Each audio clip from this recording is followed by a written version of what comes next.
Whoever is sick and recites these two surahs, chapters, of the Qur'an at the time of Fajr, dawn, and Asr, afternoon, Allah grants them healing from their illness. Dear viewers, according to Islamic tradition, the times of Fajr and Asr are very blessed and special. These are the moments when Allah's mercy and blessings especially descend.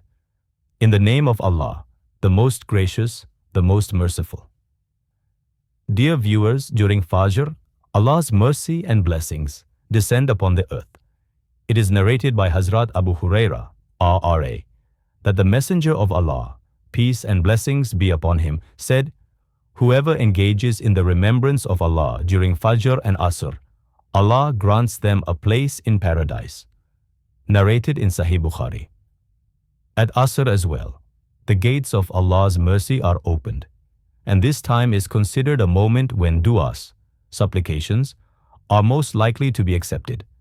Therefore, anyone who is ill and recites these two surahs of the Qur'an at Fajr and Asr can, by the mercy of Allah, be cured of their illness.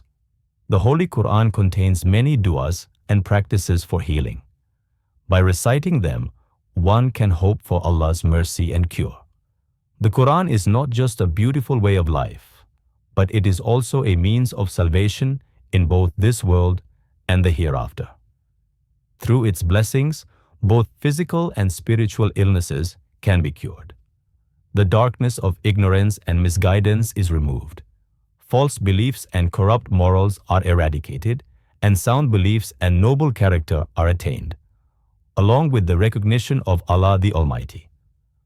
Allah says in the Holy Qur'an, translation from Surah Al-Isra, "We reveal in the Qur'an that which is a cure and a mercy for the believers, but it only increases the loss of the wrongdoers."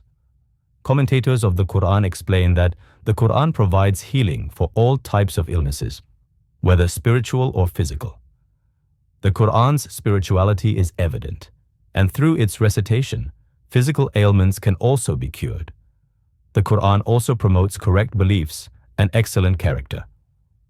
The healing effect of the Qur'an through recitation, ruqya, or written charms, taweez, for illnesses is well known. According to Tafsir Bani Israel and the great scholars of Quranic exegesis, the entire Qur'an is a means of healing. However, regarding some specific verses, there are clear ahadith describing their role in healing. For example, it is narrated about Surah Al-Fatiha. Hazrat Jabir, R.A., reports that the Prophet, peace be upon him, said, "O Jabir, shall I not tell you the best surah revealed in the Qur'an?" Hazrat Jabir, R.A., replied, "Of course, O Messenger of Allah." The Prophet, peace be upon him, said, "It is Surah Al-Fatiha. In it there is a cure for every disease." Reference, Shu'ab Al-Iman. Many scholars have also narrated traditions of the Prophet, peace be upon him, performing ruqya, spiritual healing, using Quranic verses.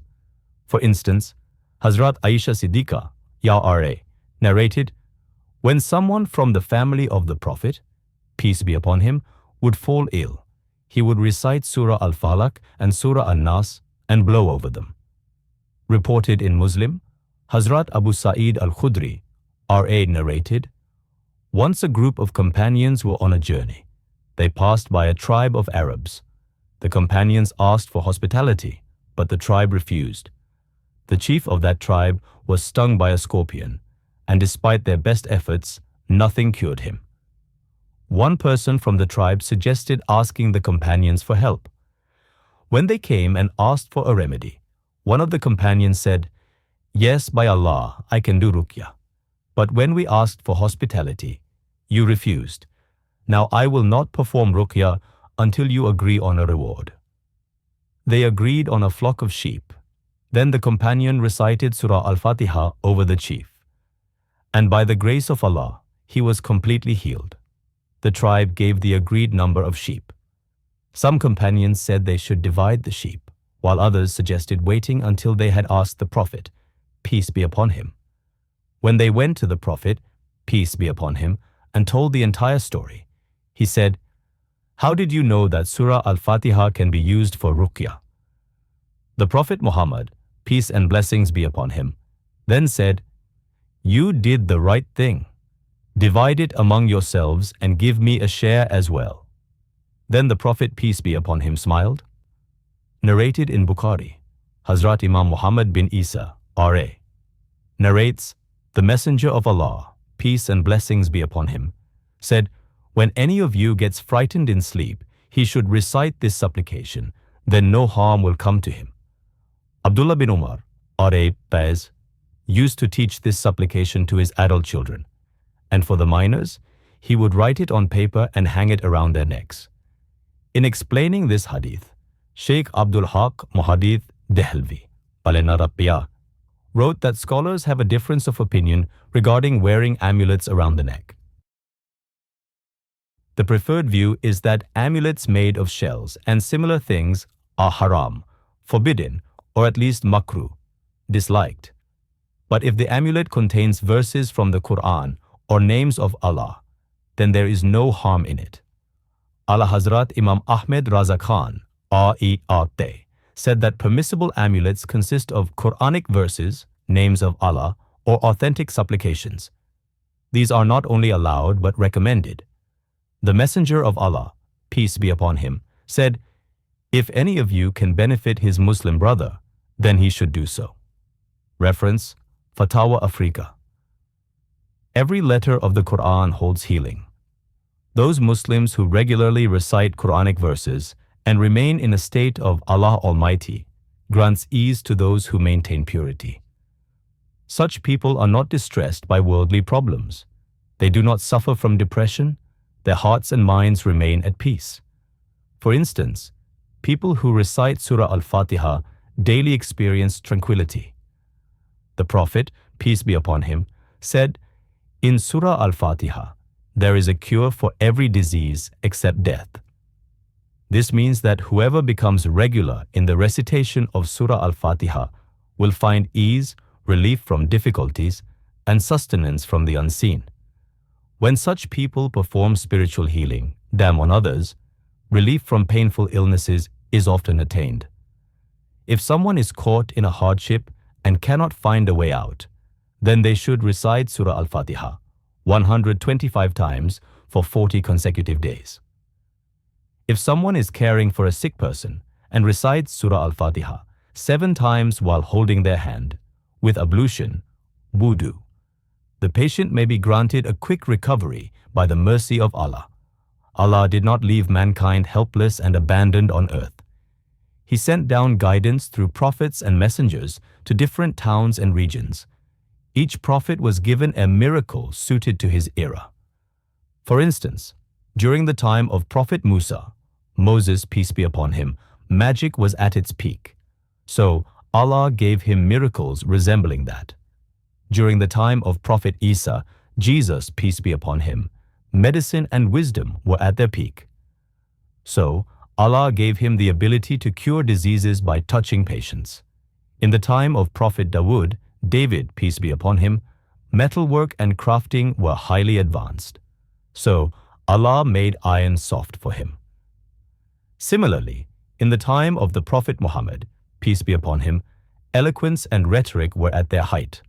Arabs prided themselves on their poetry and oratory. So Allah gave the Prophet a miracle in the form of the eloquent Qur'an, a masterpiece of unparalleled clarity and beauty. While the miracles of previous prophets ended with their lifetimes, the miracle of the Qur'an remains and will continue to exist until the Day of Judgment. Allah has taken the responsibility for preserving it. Indeed, we have sent down the reminder, and indeed we will preserve it. Surah Al-Hijr 15:9. The Qur'an has countless virtues. It is a book free from doubt. Every letter of it contains healing. Everyone experiences sickness at some point and seeks a cure. The Qur'an is the divine word of Allah. It is a source of healing. Allah says in the Qur'an, "And we send down of the Qur'an that which is healing and mercy for the believers, but it does not increase the wrongdoers except in loss." Surah Al-Isra 1782. Maulana Abdul Salam, may Allah have mercy on him, writes that although the primary meaning of healing in this verse is spiritual, like relief from disbelief, hypocrisy, doubts, and ignorance, acting upon the teachings of the Qur'an also grants protection from physical diseases.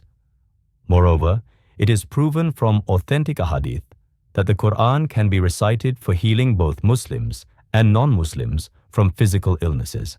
As Allah says in the Qur'an, "O people, there has come to you an advice from your Lord, a cure for what is in the hearts, and a guidance and mercy for the believers."